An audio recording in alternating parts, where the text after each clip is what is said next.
Mes tensioneve në rritje në rajon, po qarkullojnë pretendime se Irani mund të shqyrtojë mundësinë e një sulmi ndaj Selisë të ashtu quajturve Munafeqin, term që përdoret nga autoritetet iraniane për organizatën Mujahedine e popullit të Iranit, MEK, e vendosur në kampin Ashraf 3 në vendin ton.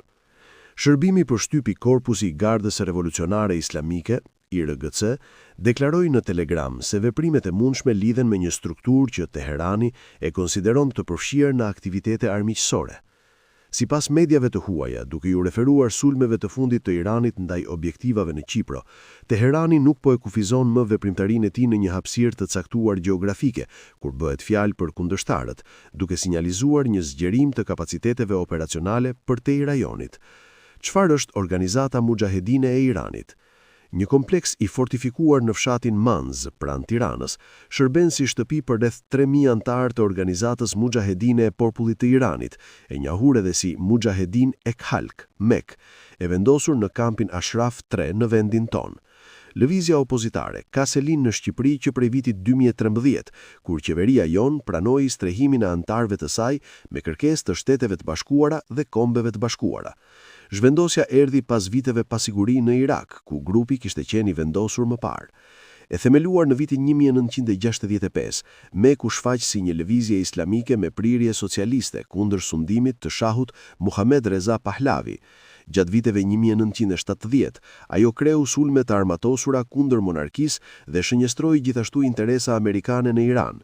Organizata fillimisht mbështeti Ruhollah Khomeinin dhe revolucionin islamik të viteve 1978-1979.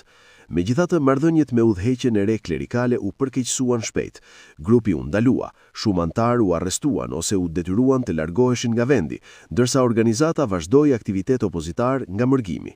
Në vitet 1980, MEK u zhvendos në Irak, ku veproi nga bazat ofruara nga qeveria e Saddam Husseinit.